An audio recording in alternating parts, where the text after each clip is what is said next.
get the memo that this was the spring celebration time and we were supposed to wear pink.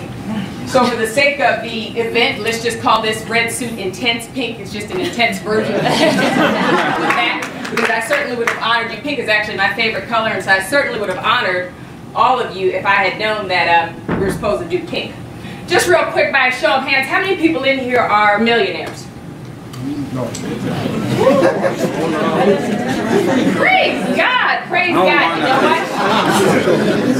So did everybody raise their hand? Yep. Okay, that's exactly where I was going with it. And you guys actually fooled me, because I thought when I was doing my homework and finding out about the Millionaires Club, they were saying it's about a split of who is actually an established millionaire and who's still working towards it. But I wanted to just operate from the premise that as a man thinketh in his heart, so is he. So for tonight, everybody is already a millionaire because everybody in here is thinking it from their heart. Is that pretty accurate? Okay, we're on the same page. I'd like to share with you a story. And go ahead, please be seated. I'm sorry. You have to forgive me. I'm not a real pastor or minister, so I guess I should have said, okay, may the church be seated or something. Then you can sit down. But I'd like to share with you the story about a boy from the projects of Brooklyn. And I don't know how many of you are familiar with the States and what we refer to as the projects, which are public housing facilities that are for very, very poor people. And I hate to be the one to bust your bubble if everybody in this room thought the United States was the land of milk and honey and we just walk through life unscathed and everybody is wealthy and prosperous and life is wonderful for us. That's actually not the case. And in these projects, these public housing projects, and I will tell you that I actually went on a tour through Soweto, and the person giving me the tour said, this is the ghetto. And I said, well, I've seen this before in Brooklyn and Chicago and Philadelphia. So understand that the projects are very alive and well in the States.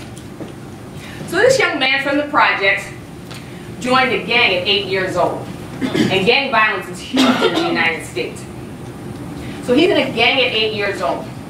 By the time he was 12 years old, he watched the gang leader, who was only 14 years old, initiate somebody into the gang by shooting his own father in cold blood. This young man at 12 is thinking, okay, I want a different life. There has got to be something else. I'm surrounded by poverty. He's a black kid. His future didn't look good. He had two uneducated parents from the rural Jim Crow South. Statistically, it didn't look like he would go to college or really ever make anything out of himself, because in the United States, 1 in 2 black males don't even complete high school. So statistically, it really didn't look good for him. But he started envisioning a different life, one without all the poverty and the despair, because he saw poverty and despair as being hand in hand. And so he started envisioning himself as a millionaire. And he told his parents, I'm going to make millions of dollars. And he said, yeah, okay, whatever. He said, no, he really, really meant it and envisioned it. And he became determined he was going to meet his goal. So he studied really, really hard all through school and earned a college scholarship. So he went to college, and after college he committed himself to learning technology. He got a job, and then he went back to school to earn a master's degree.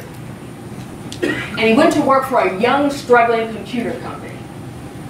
And as I look around the room, most of you look like you're too young to understand and remember what was going on with computers and .com stock in the late 80s and early 90s in the United States. But this young man went to work for Dell Computers and was able to retire very, very young with millions of US dollars at his disposal. And so you're saying, well, what does this have to do with anything? We're here and we're trying to understand things right here and right now. Well, I wanted to give you a frame of reference of where I'm coming from. Because not only did I have the good fortune to meet this man, I married him.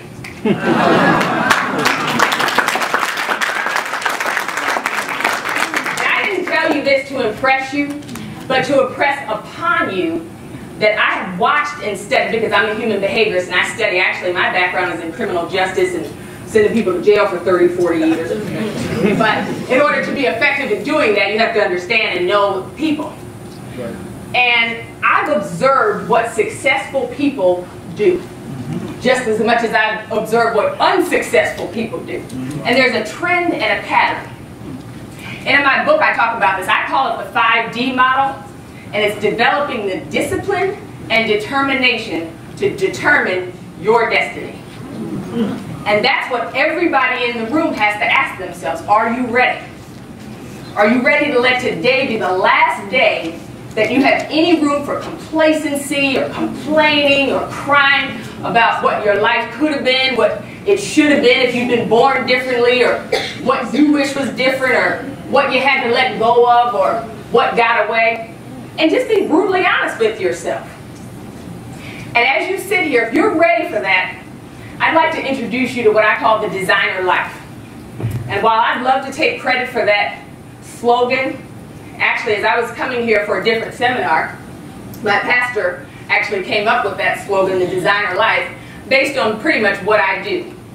And the designer life starts with you, your decisions, and your mindset, and how you put all of that together.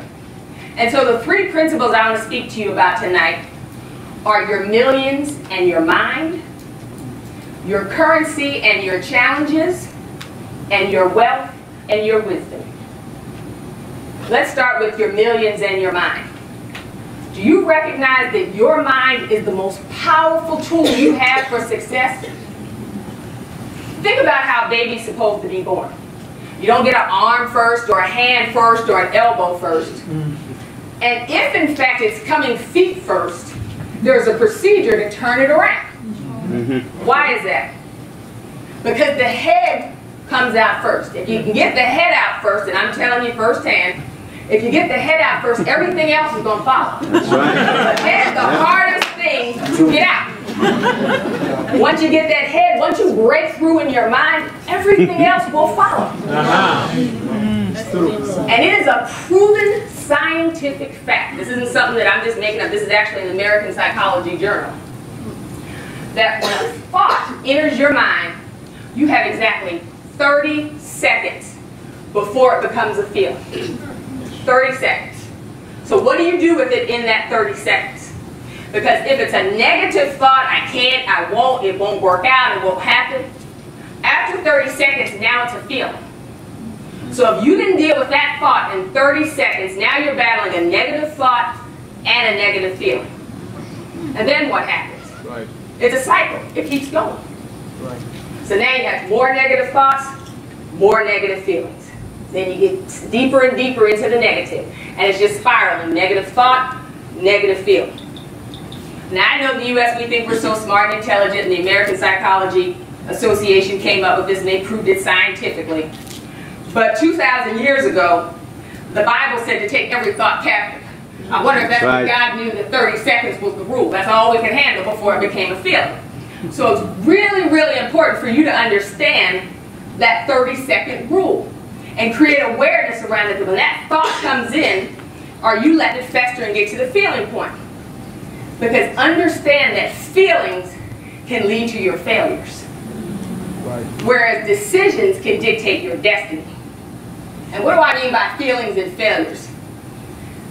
How many times have you felt you didn't want to do something? Maybe you didn't feel like staying up late to work on a proposal. Maybe you didn't feel like redoing your business plan or evaluating your numbers. You may not have been feeling like going back to the bank to talk to them about your investment because you feel like they weren't treating you fairly. If you let your feelings get in the way, it can take you down into failure. So you don't want feelings being your leader. You want decisions that will determine your destiny. And I don't know if there's any pastors in the room, and I don't want to be offensive, but I probably will, so I'll just go ahead and give that disclaimer. That as you look to get your mind right, it doesn't call for some deep spiritual gymnastics that you have to do. It's not a whole big thing. I mean, look at the prodigal son. Everybody knows the story of the prodigal son. He is not known for calling on the name of Jesus for 40 days and 40 nights in the desert. He is not known for going to an all-night prayer meeting to rebuke the name of Satan and bind up every enemy. What is he known for? He came to himself. He got his mind right. Check it out in Luke 15 if you don't believe me. It literally says he came to himself. And my guess is he looked around at his situation and said, okay, for real, I made a decision to leave home, and now I'm sitting here eating with pigs. I need to do something different. I need to make a better decision. I need to humble myself and come to myself and do something different. I need to get my mind right. And I know that you all, the Millionaires Club, and you're thinking, well, how that doesn't apply to me. But some of you are prodigal sons and daughters where you need to look at your situation and be completely honest and get your mind right. And you may not be eating with pigs, and I don't think anybody in here is. Maybe your issue is you're sleeping with dogs. I don't know. And I don't want to call anybody out, but you know, it's pretty much all what and what. Another thing you want to consider when you think about getting your mind right is part of your mind plays your history. The other part of your mind pre-plays your future. The future you should be thinking about is the one found in Jeremiah that talks about plans for a good future and hope for your final outcome. That's the future you should be thinking about. But the unfortunate thing is nobody can determine which part of your mind you're going to use and let play. The history, and in the negative you may do negative history, or are you going to pre-play your future with a positive outcome? And I don't care how holy you are, I don't care if you levitate off of your prayer rug, go to seminars, consult with your spiritualist, look at your juju beads, or whatever it is you do, ultimately, only you can decide which part of your mind you're going to let play. And how you're going to pre-play your future. And so you want to take away the expectations and limitations of others. Just wipe the slate clean. You know, everybody comes with a history, whether it was a parent, a teacher, a college professor, a pastor, whoever it is that gave you either expectations or limitations.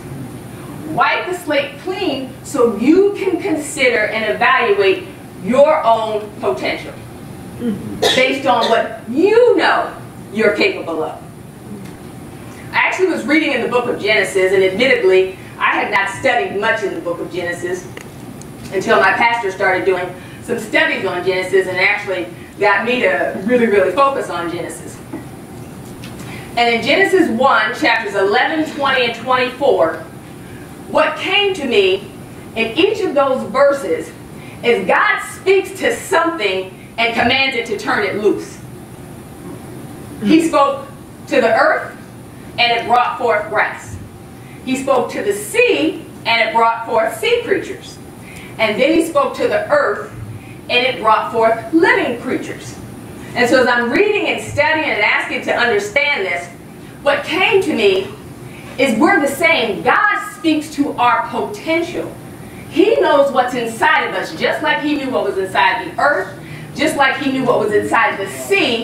He's speaking to what's inside of us. He's speaking to our potential, not to our circumstances. Amen.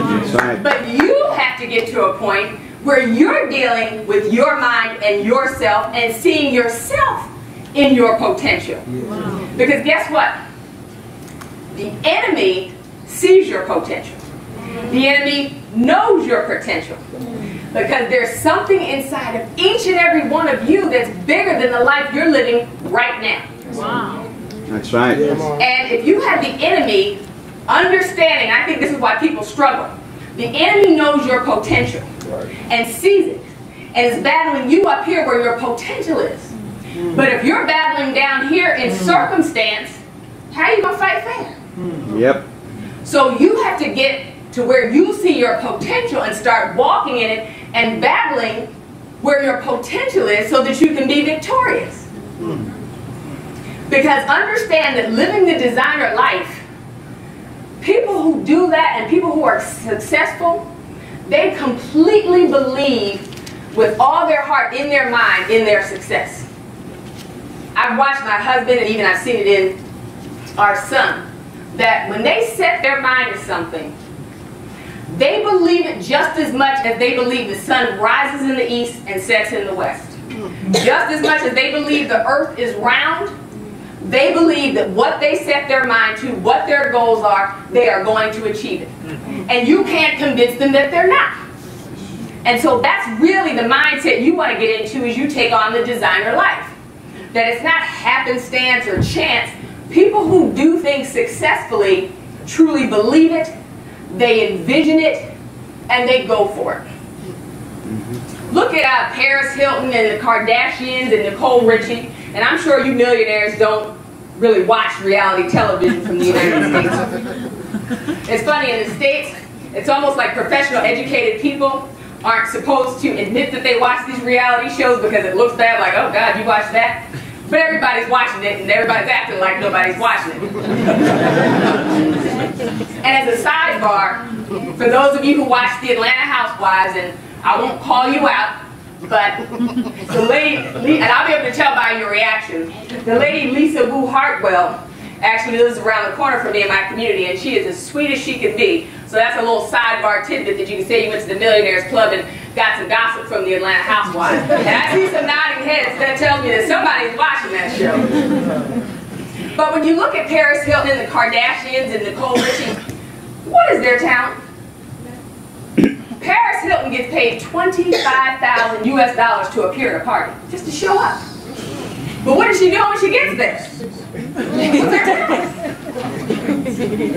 The Kardashians, what's their talent?